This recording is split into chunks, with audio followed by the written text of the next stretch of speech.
Hello everyone and welcome to Mind Review. I am Sakshi Kaushik. तो जैसा कि आप लोगों को पता ही होगा कि हम चला रहे एक 45 days marathon on general psychology and today is day 22 of that marathon.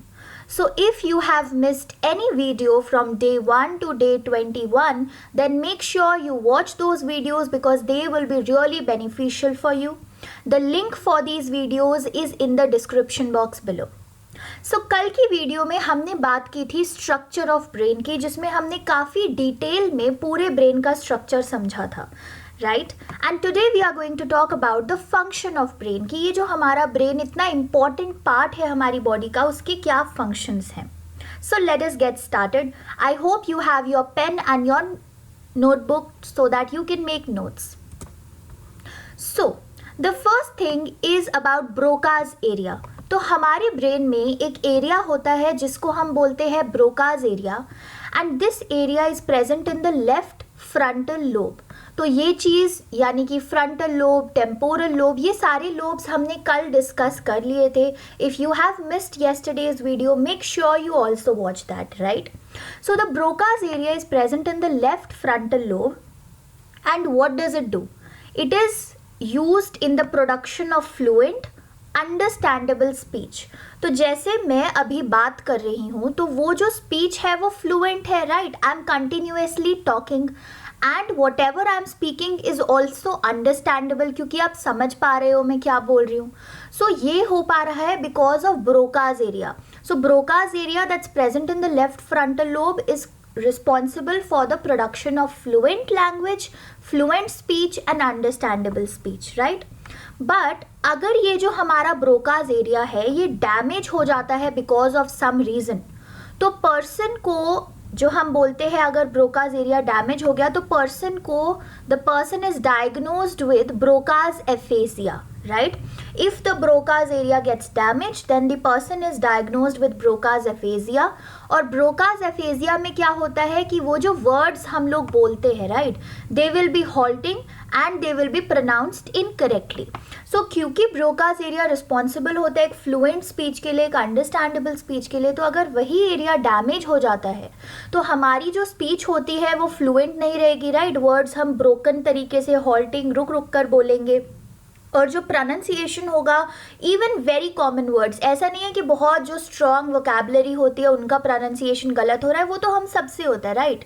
But even the very basic words जो हम डे टू डे लाइफ में यूज़ करते हैं उनका प्रोनाउंसिएशन भी इनकरेक्ट होना स्टार्ट हो जाता है if the Broca's area gets damaged and the person gets diagnosed with Broca's aphasia, right. So this is the first thing that I wish to discuss. The second area and another very important area is Wernicke's area. जैसे Broca's area was present in the left frontal lobe, similarly Wernicke's area is present in the left temporal lobe, right.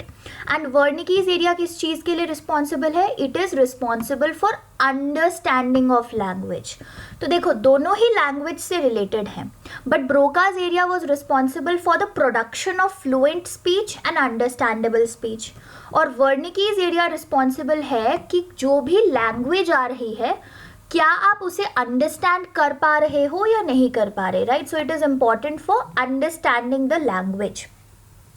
Now, if this Wernicke's area gets broken, then the person is diagnosed with Wernicke's aphasia.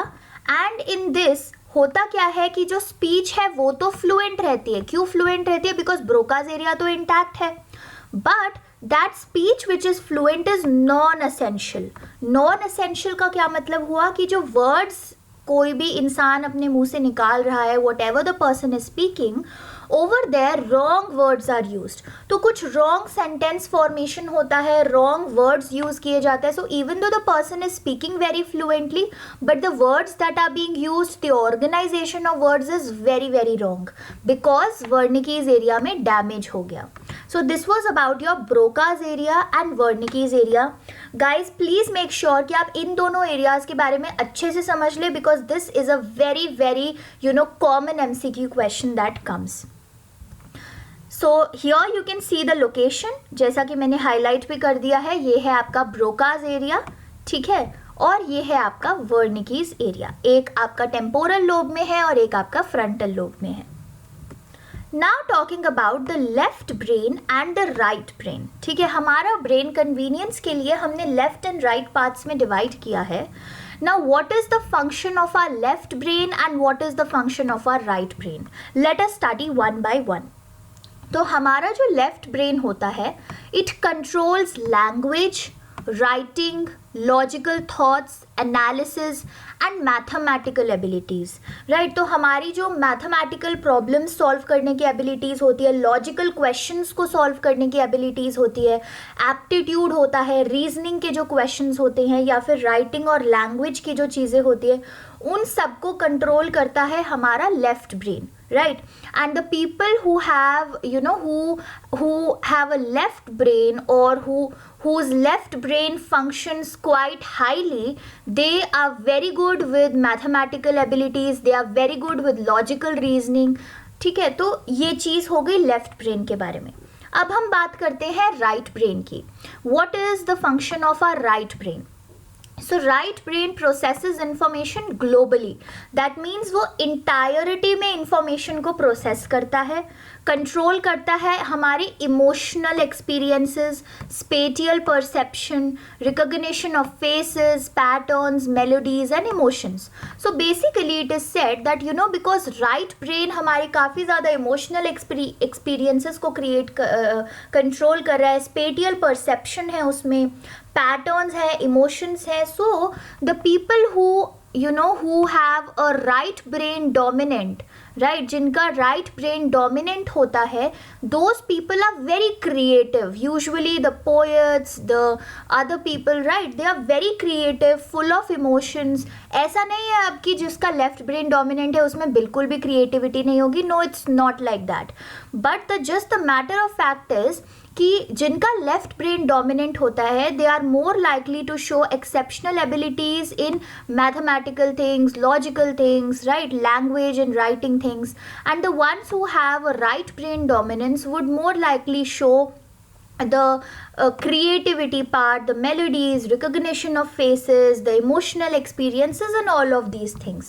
तो ये test भी काफ़ी सारे आते हैं जिसके through आप अपना you can test whether you are left brain dominant or right brain dominant, and this is very prevalent. So this was about the left brain का function and right brain का function. So here also you can see certain characteristics. Left brain recognizes paths, process items one at a time.